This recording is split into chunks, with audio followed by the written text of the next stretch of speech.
What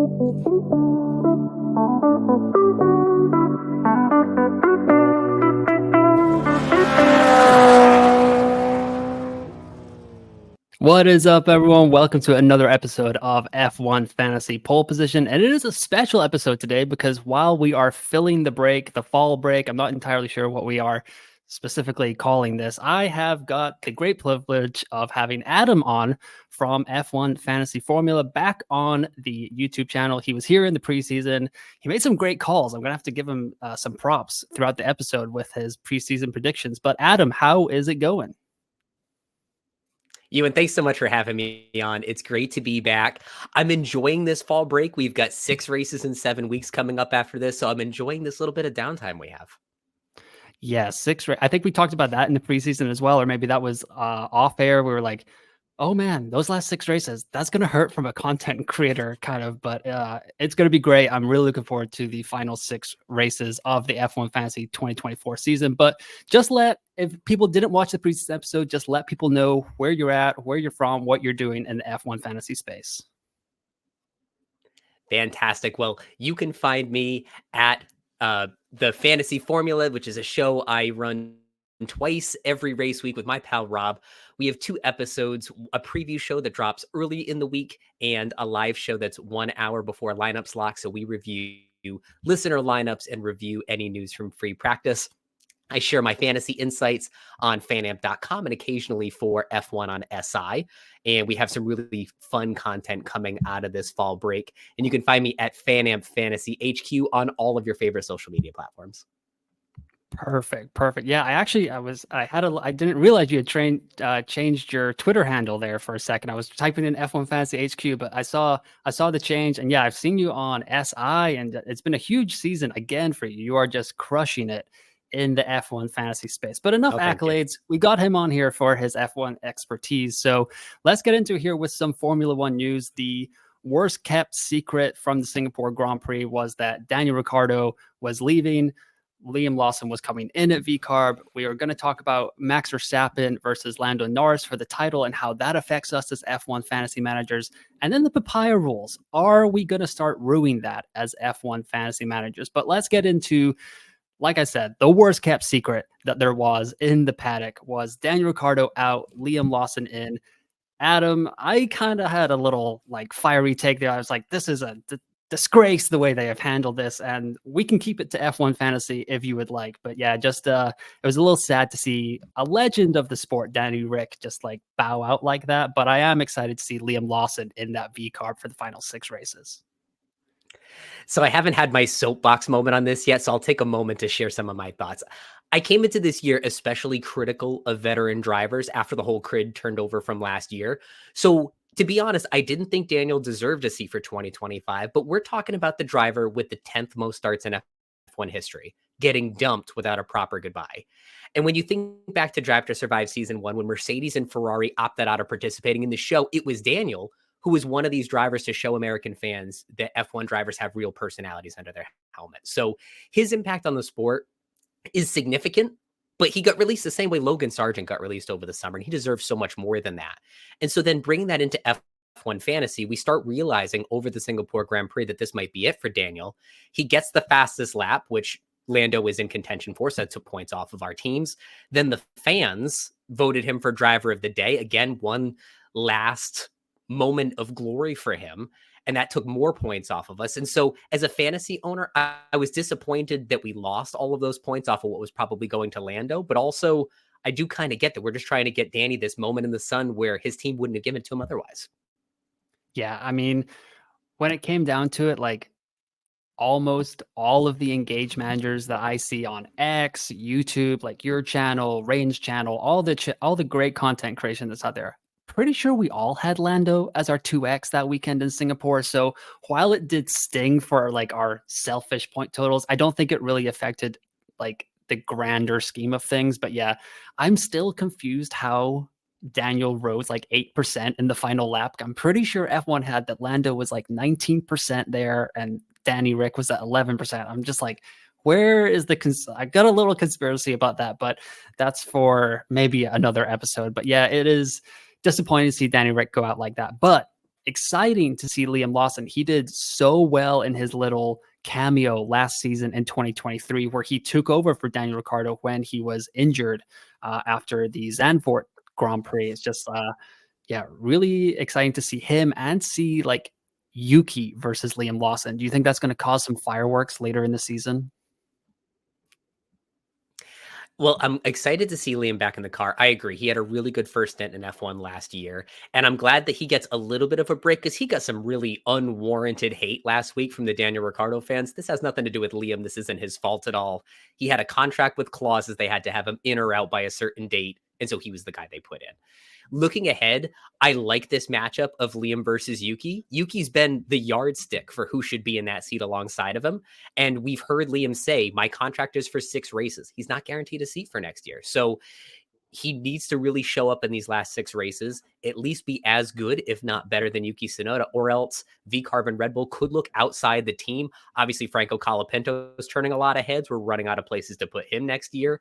They have a really good young driver program all across Red Bull. So they do have options if Liam Lawson disappoints in these 6 races. So the pressure is on for him. Absolutely.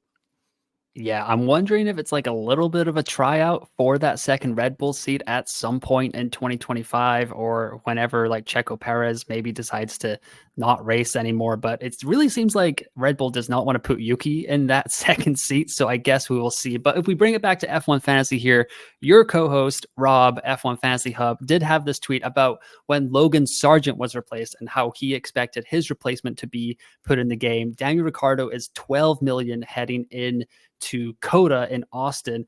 Do you expect Liam to come in at that price and the game to maybe give us some semblance of consistency for maybe the first time this season?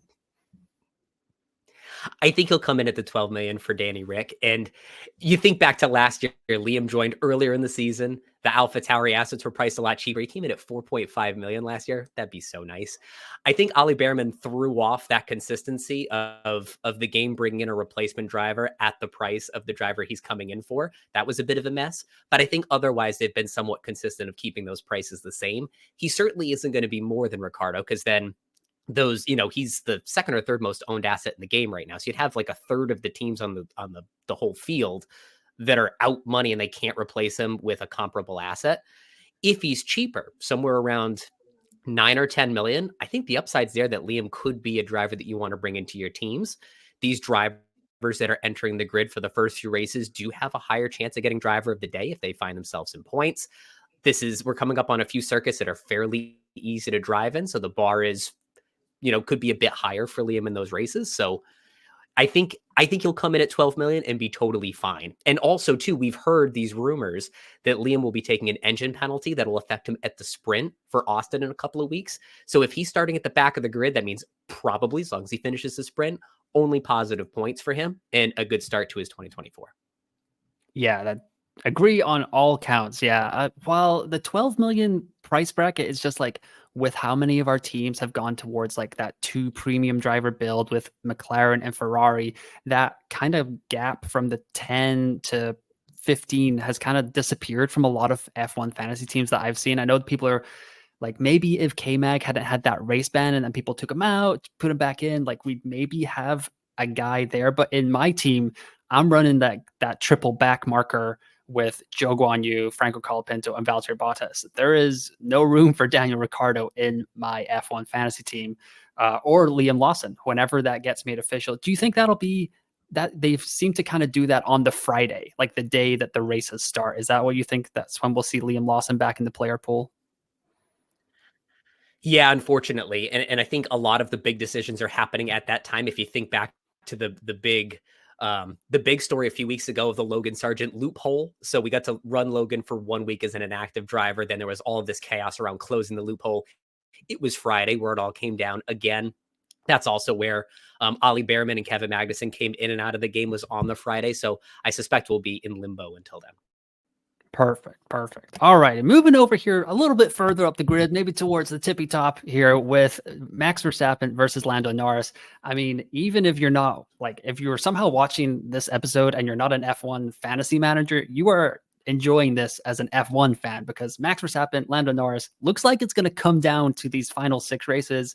I know people want to say that 52 points is the biggest gap that's ever been, but that was also when they were earning like 10 points for a win and stuff like that. So we'll see how it goes.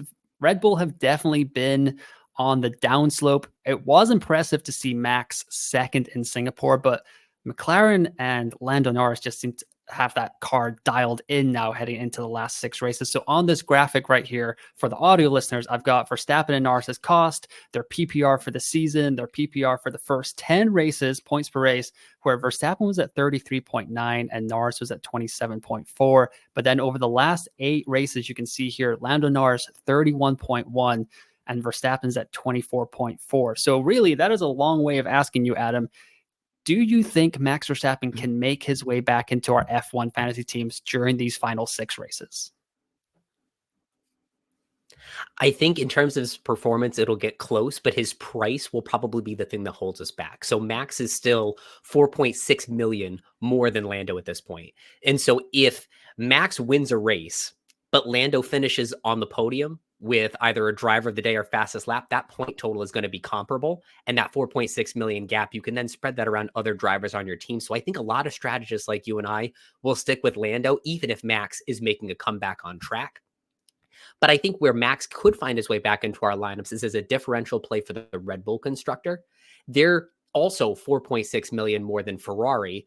But if Checo can find some magic at his home race, these are tracks that Red Bull typically perform well at this stretch of the season. If Red Bull makes that big jump above Ferrari, it sounds like this package they're bringing to Dakota is their last of the season. You might see an end of year switch where some of these super budget teams will switch from Ferrari to Red Bull and get that extra juice at the end of the year. Yeah, that is exactly what I was talking about. I actually recorded my chip strategy episode earlier today. It's now out on the YouTube channel. This will be going out a little bit later, but yeah, I was talking about how Red Bull is a differential. Maybe if managers have their wild card, it could be a good time. If Red Bull shows really strong data in COTA heading into Mexico and Brazil, it could be a time where they can all of a sudden have this totally different lineup from the rest of us and shoot up the ranks. But yeah, it does kind of feel like Lando as the 2X driver is, I hate to say, almost set and forget for the rest of the season. Is that how you're leaning heading into the final 6 races?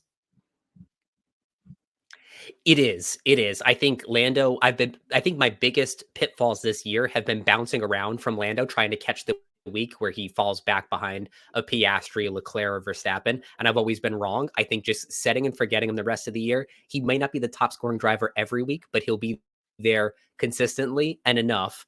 Then you can serve your transfers to just move around the other drivers on your team, particularly the number 2 driver and some of those back markers if you can afford better.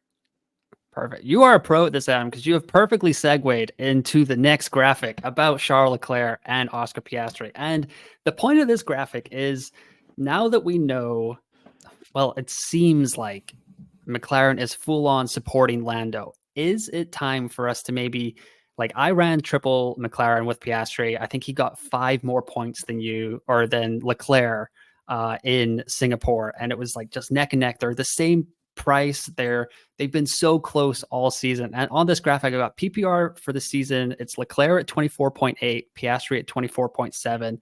In a Norris win, the 3 wins that Norris has had this year, Leclerc is at 26.7, while his Piastri is at 19.3.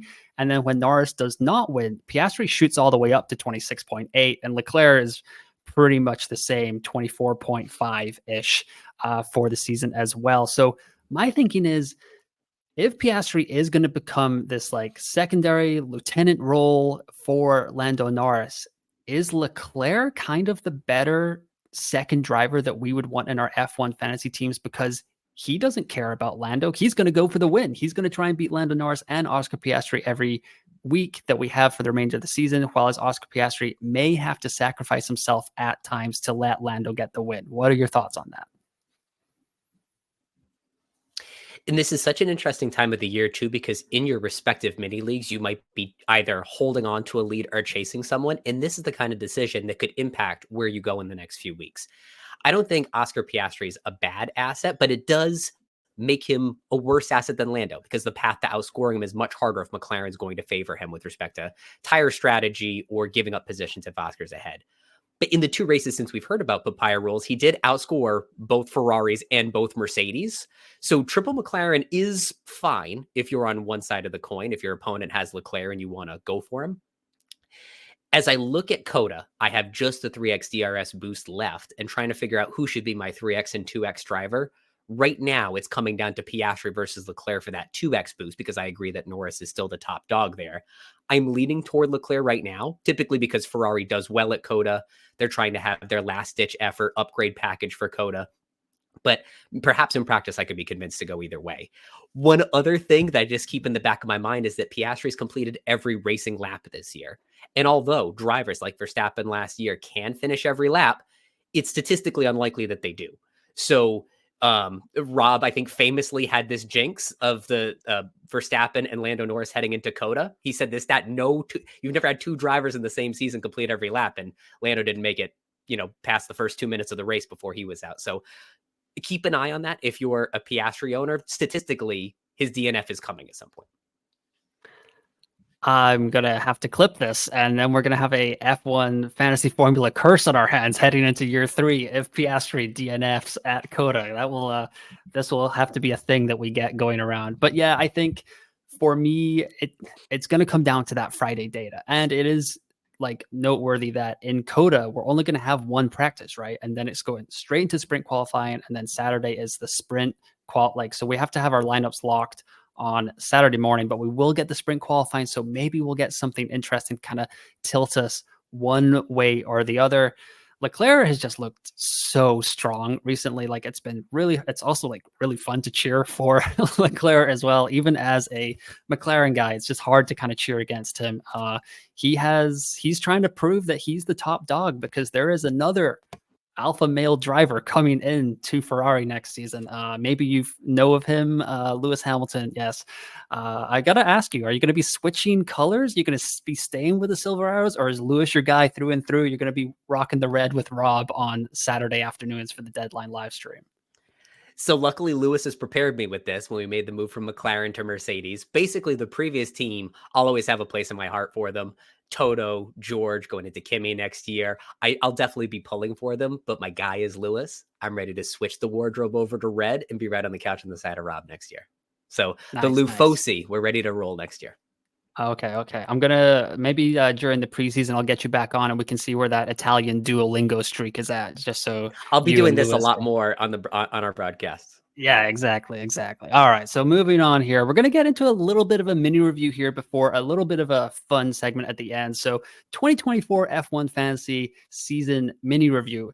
Cards on the table. We are in a content creators league together and we are separated by 10 points. It is so close between us. I was just looking at the standings earlier and it's like we are in this weird mid zone where like it's like Rain and Rob are like a little bit below us, and then Pop Pan Man F1 is kind of like way above us. So we're just kind of battling it out here for a place in the top 5. And I mean, it came down to, I think Leclerc, you had Leclerc in Singapore, right? And I think Piastri got 5 more points than him. So it's so close between us going into the final 6 races. So I'm really looking forward to that. But what has been your best moment of the season so far? Whether that's like in the game, a choice you made, just like what has been so memorable from the season so far? I'll give you 2 answers because when I was reflecting on a fantasy choice I made, I can't think of a single choice I made where it felt like it was distinctly a good idea compared to everyone else. I've just avoided your next part. I'll get into the low moments in just a minute. I've avoided a lot of them. So I avoided Haas double DQ, double DNF at Monaco. I avoided George Russell and Mercedes with Russell's DQ at Spa. I avoided both the disqualification at Zandvoort and the DNF last week from Alex Albon. So that bit has kept me in the top 10,000 and kept me going. As far as my best moment of the season, I think a lot of it is content specific. We've had the pleasure of having Alex Brundle, Chris McCarthy, and Laura Winter on our show and getting to this point where we're worthy of someone's time at that level. And they'll have such a great conversation with us about the sport and about fantasy. I think it's been such a proud moment for Rob and I. So I think that's a moment that I hold really dear to me. Yeah, that's great. Yeah, you guys have been crushing it there. Yeah, like having Laura Winter on while she was also, I'm not sure, is she still crushing the F1 Fantasy League for the commentators there, or is she fallen off? She's still crushing. Okay, good to know. Best moment for me. Yeah, so Laura's in P1 right now. Oh wow. Okay. Yes. Very very impressive. Yeah. I think she gives some good jabs on the weekend warm up every now and then. So, but there's been some good performances from the rest of them recently, if I remember correctly. So, but Yeah, so best moment Chris for McCarthy's me. Oh, actually been sorry. catching up to her, and so he's. I think what's going to come down to is their chip usage at Coda and Interlagos. I think they have alternating chips left. There's only 50 or so points separating them, so that league is wide open. Chris is coming from relative obscurity in Formula 3 to trying to jump into this main stage. Laura was dead last year, so it's going to be a real battle. Meanwhile, Lawrence Barretto is still hanging out in the top three, and he could win it too. So it'll be very interesting these last few weeks. That Sorry, will you go ahead. be What was your top moment? yeah, no, no, no, yeah, it'll be interesting to watch that. My best moment, um, man, I'm not even sure. It's been like you were saying, it's been like a weird season. There hasn't been like a huge amount of opportunities to make like a huge call that like goes against. But I mean, jumping on Franco Colapinto for the last 3 races has been so much fun just cheering that guy on Sundays, and he's getting the price rises, he's getting the points, he's like weirdly turning up the heat on Alex Albon heading into 2025 because Albon's had it pretty easy the last few seasons, and then like all of a sudden this speedster comes out of nowhere and he's like dive bombing in turn one or whatever, and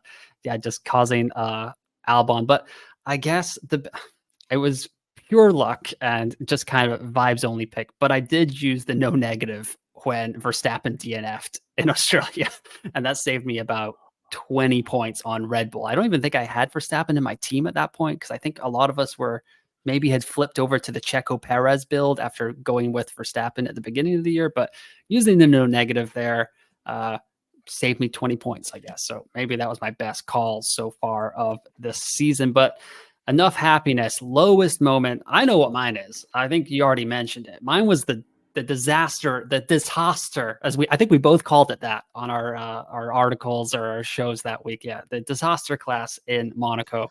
I don't even want to think about it that much, but that was my lowest moment. How about you? I got my own flavor of that around the same time with the double Ferrari DNF at Canada. So I had my 2X on Charles. I had the Ferrari constructor too. And my team total that week was 46 points, which these days is a slow day in the office for just Lando. So that was really bad for me. And I think the other moment that hurt was just starting the year off on the wrong foot because I had V carb and Red Bull and Max Verstappen instead of evening out, having a better constructor like a Ferrari and a lesser 2X driver like a Checo or Leclerc to start the year. I think that cost me like 150 points just in the first 2 weeks. Yeah, I was actually just looking at our preseason notes, and I think one of your bold predictions were Racing Bulls will start the season as the top value, like Aston Martin in 2023. And I think in general, we were all thinking that because at the back end of last season, AlphaTauri just kind of came out of nowhere. And then the entire like winter break, everyone was just talking about how like, well, VCarb is just pretty much getting spare parts from Red Bull. And it was like, oh, this is going to be great. Like, this is going to be the same game as 2023. And it was just absolutely nowhere. VCarb has had their moments at times, but it's been like the gap has seemed to widen between those teams as well. 6 races left. Chip strategy. We've already been talking about this, but you have one chip left. Is that going? It's the extra DRS boost. Is that going to be getting played in Coda? Are you going to wait for Brazil? I know your co-host on Fantasy Formula, Rob, is kind of, I think he's trying to wait a little bit to gain more value so he can get up to the triple McLaren, but I don't think that's a problem for you. So are you just going to activate it and then just get it out of the way for Coda? Right now, that's the way it's looking. Yeah. And I plan on using it because I've already used Limitless. I've already used no negative. So I think that Coda is a track that the drivers love. It's typically dry. It's a fairly predictable outcome in that the top teams perform at the top. When you look later in the season at Interlagos, this is where Mercedes start really coming up. You have that George win a few years ago. Lewis is always strong there. Then the top teams are a little less clear. Qatar is being moved later in the season after the really hot race last year that had reliability issues. You had Sargent retire because of heat stroke. And so it's a little bit unknown what's going to happen there. So Coda feels the safest, but Rob is running this process through in his head of what do you do as a differential play if you're trying to make a move. So it's deliberately picking a different race to use it and hope that you have something crazy happen. And then also building up his cost cap so we can afford a better 3x, 2x combo. And I think back to Coda last year, that was my nightmare of the season because I had Limitless with Leclerc, Hamilton, and the Mercedes constructor. And then those disqualifications came in for the skid block diameter. And then all of a sudden, my team was in shambles. So maybe Rob's counting on a little more shenanigans this year. Yeah, Matt, I thought the disaster in Monaco was bad, but yes, bringing me back to those Coda memories. I remember specifically, like, I stayed up, watched the races, obviously a little bit later on over here in Germany. I watched the race, Lewis P3, Charles P2, P3, something like that. It was a huge day, and I was like, oh man, this could be great. I was like, I think I was sitting like right outside the top 2,000. I was like, I'm gonna be in the top 1,000 when I wake up tomorrow morning. And then just absolute, I would just stare at my phone for 5 minutes in disbelief about what was happening. I was like, how did this oh my god, like Lewis and Charles disqualified. Yes, terrible, terrible times in Coda. And honestly, it's a little bit scarring to play your extra DRS boost with Charles in your lineup there, but that is okay. I think for chip strategy for the final 6 races, I am also kind of in that same boat with you where it's like, I kind of want to get the chip out of the way. That way I don't have to, I can just spend the final 5 races, the final 10 transfers of my season, just focusing on race by race instead of building up for potential kind of like what could happen here, what could happen there, that kind of stuff. But in general, I think Qatar could still be a pretty good place to maybe play the no negative. Just like I think it's like a month later in the season, so I'm not entirely sure how much colder it will be, but we'll see if teams have maybe learned, because last year was such a like outlier just out of nowhere. I think they had 8 DNFs between the sprint and the Grand Prix. Brazil also had 6 DNFs in their Grand Prix. I think Charles Leclerc didn't even make the start line there as well. So that was quite a bad day for Ferrari there. But yeah, Limitless and like a wild card could be really strong in Brazil, especially if people can't really get on Mercedes there. Like if you have Limitless and you can jump on like a triple McLaren, triple Mercedes when people can only are like scrambling to get in like just George, that could be a huge advantage for you heading into Brazil. But to end the show, we're going to do a little bit of a fun game, 2025 pricing preview here. So I've got 5 sets of driver combos, and Adam and I are going to kind of debate who is going to come in at the higher price for 2025 F1 Fantasy. So first up here, we've got Jack Duhan, who's joining Alpine, and Ollie Behrman, who is going into the Haas. So Adam, who is it going to be, Behrman or Duhan? I think it's going to be Ollie Behrman. And the Haas drivers currently sit 13th and 14th in points scored on the season. Alpine are on either side of them at 11th and 18th. And I think Ollie Behrman's 2 successful races this year, plus Haas's more stable performance throughout the balance of the year, should have him at about 0.5 more than Jack. Typically, the game brings those rookies down just a little bit more, and Ollie has just enough races where we have some data on him. Yeah, I agree. I'm going with Behrman as well, mostly based on like just the trajectory of the squads. I mean, Haas seems on the rise. I was looking back at my bold predictions from earlier this year. I said Haas they scored less points than they did in 2023. And I don't think I've been more wrong on any of the bold predictions. They have been such a good team this season. New management seems to be trending in the right direction. It'll be interesting to see how they do. Like, the same drivers, or the 2 drivers from this year, will both be gone. So that will be a pretty big like lack of continuity in the squad, just like driver feedback with the squad, all that stuff. But I don't think Duhan will be terrible. I don't think we're looking at like another Logan Sargent on our hands. Hopefully not. That's just been kind of cruel and unusual punishment to watch that every week, especially in our F1 fantasy teams. But Alpine, I mean, there's the news came out over the last couple of days that Renault's not even like going to be a power unit manufacturer for 2026 regs anymore. So it's just the vibes around Alpine are just kind of poor right now. But yeah, I would expect the game to kind of lean into the momentum of Ollie Behrman that he's had this year with great performances in Baku and Saudi Arabia, and price him, 0.5 a million more than Jack Duhan. Moving over here to our second pairing here, we've got Lance Stroll versus Carlos Sainz. Carlos Sainz moving over from Ferrari to Williams, and then Lance Stroll somehow, his performances have just been so good, Adam, that he deserves that Aston Martin seat. I won't make you comment on it, but just thank goodness that he got the seat that he deserves on the F1 fantasy grid. But where are you going with Sainz versus Stroll? Call me crazy, but I think it's going to be Lance Stroll, because we're talking about a super Williams versus a middle of the pack Aston Martin. Lance this year started as the number 10 driver by price at 10.7 million. Alex Albon, who I'll compare him to for the sake of this argument, started the year 3.7 million below that, and he sits dead last in fantasy scoring. I think Williams not only getting their car up to speed this year, just with reliability, as we saw in the last race, it's something that holds them back and could be where the game handicaps Carlos going into the seat next year. And then Stroll, meanwhile, is second in overtakes and ninth in value gained on this year. So I think it just comes down to Aston Martin having the better car. Certainly, Carlos is the better driver. The question will be at the start of next season, where will the game masters think he can overcome that to be the better driver for fantasy?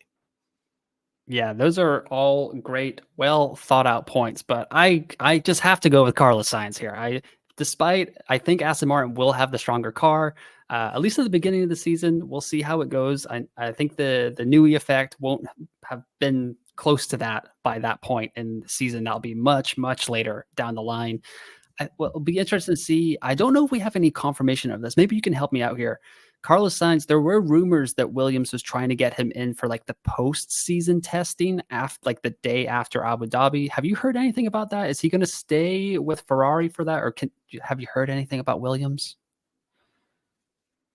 No, I haven't heard the schedule for postseason testing. I think the only thing that's come on my radar is they're trying to fast track approval for a rookie race in the postseason, which I think will be super fun. But I don't know, between Lewis and Carlos and all these moving pieces, who's allowed to do that postseason testing. And it brings up a good question that goes back even to the pricing last year. Do they consider the offseason program and the preseason testing when pricing these drivers? Because that's where the Alonso mess came up. We started seeing him preseason testing in 2023. He was so good. And then the pricing came out and we said, oh, this is interesting. He could be the biggest steal in F1 fantasy, and he was. So it'll be interesting to see if Carlos shows up to Williams and stuns in the offseason and in preseason testing. Will that impact his price, or are they just going off of life as of Abu Dhabi? Yeah, I'll be really interested to see. They kind of did the opposite of that this year. So they released the prices before preseason testing. I think I'm right in that. And then it was like, are they going to adjust that from what we see? But they did not. So we'll see where they end up for the 2025 season. But I think the general like sentiment around Carlos Sainz, I think the game will maybe be a tiny bit scared that if he is just so much better than Alexander Albon, and that car has the potential that maybe it shows over the final 6 races, that the game, I think these two will be close actually. I just don't know. Are they going to be able to price Carlos Sainz as a C-tier driver heading into 2025 after he's been in a Ferrari? I know it's the car. I know that helps a lot, but I could see him like right there at 15.5. I'm not entirely sure there. Moving over to the third pairing here, we've got Carlos Sainz's teammate, Alexander Albon, versus Nico Hülkenberg. Now, if you're just going off of driver here, I would go with Nico. He's been fantastic this season at F1 Fantasy and on the track, but that Sauber is a tractor. Adam, where are you going? Albon versus Hülkenberg. This is such a difficult decision. You have such really fun pairings here, Ewan. For me, I'm going to go with Hülkenberg. Like you mentioned, he has 91 points on the season compared to Albon's 13. But Hulk is also moving to the worst car on the grid. The tiebreaker for me is that despite having a tractor of a car, both Saubers have outscored Albon pretty considerably in F1 fantasy stake, even though they're finishing well behind on the grid. And I think what's happening is Albon's finding himself P11 to P15 and barely moving in there. So his good weeks are 2, 3, 4 points. And then his worst weeks are if that Williams reliability comes up and gets him any DNFs. So I think it's almost a benefit hanging out at the back of the grid. You can only gain positions, and as long as you finish the race ahead of anybody who DNFs, those Sauber drivers will get you 4 or 5 points in a given week. So I'm going to go with Hülkenberg. Yeah, I'm going to join you there. I would love Albon to be very good next season. I'm a little bit worried about Colapinto. What he's doing to Albon these last 3 races. I know that's very like knee-jerk reaction, but we'll see how it plays out over the final 6 races of the season. Hülkenberg in a Sauber, while that car is terrible, he has such a good like skill in the car that he could easily be like very similar to 2023 Joe Guan Yu, who was the overtake king in F1 Fantasy, if you remember that. Slightly different car, like hopefully Sauber can trend in the right direction. But I think Nico is a lot more.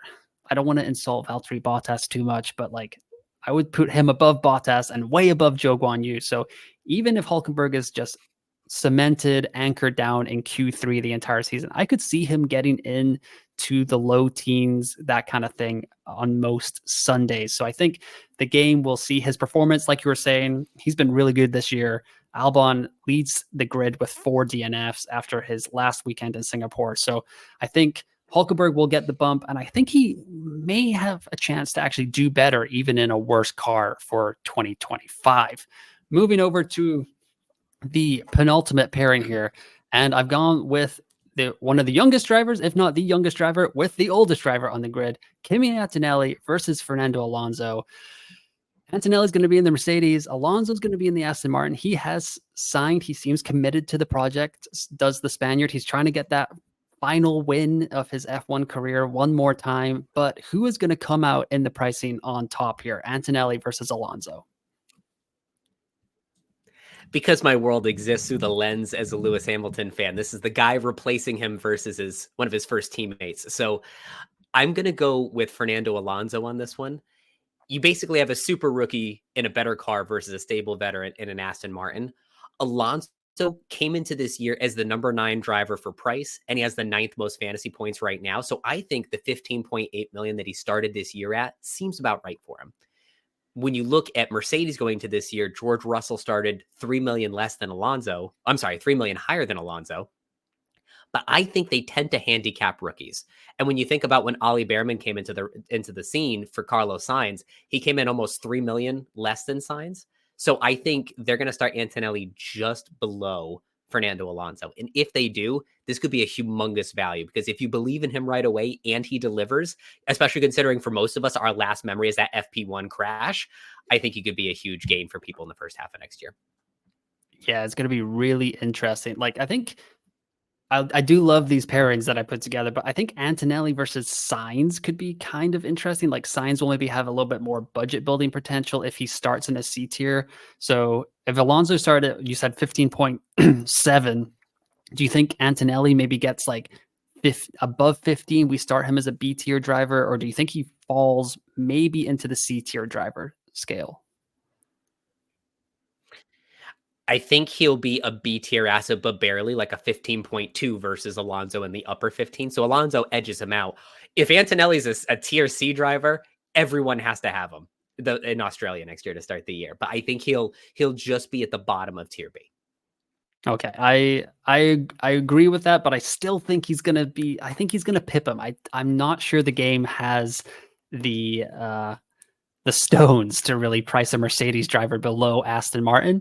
I mean, it's going to be so difficult. These drivers are going to be like, it's going to be so exciting to watch Antonelli and Alonso still on track together. And yeah, like you're saying, the final memory that most of us have of Antonelli right now is him just going full send into that corner in FP1 at Monza. And it was just a spectacular crash. I'm not sure George Russell was too happy about it, but I think despite Alonso's racecraft and experience in Formula One, I think they will give the slight nudge. So while Alonso started at 15.7, you were saying, I can definitely see him just being right in that range. So that's a great call by you. But I think maybe Antonelli, like at a 16, a 16.2, but will still be a really attractive option in our F1 fantasy teams for the 2025 season. The final pairing now, Adam, and I've got to prepare you.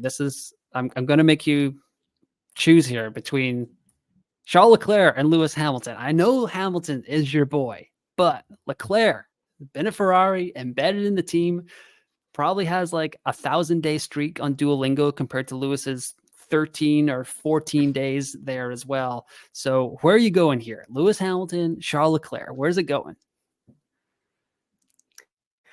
I appreciate the trigger warning. And I think the history here is, to start the year, these two drivers were 0.2 million apart in price. And despite lots of consistency from Leclerc, a period where Lewis was the fastest growing driver in all of F1 fantasy. They're still 0.2 million apart now with just 6 races left. So I predict next year they're going to be within 0.5 million of each other, something that I would consider to be a push. But if I had to pick one, I'm always going Lewis Hamilton. So I'll say same price here because I think they're going to be so close it's indistinguishable. But if I had to pick one, let's go with LH44.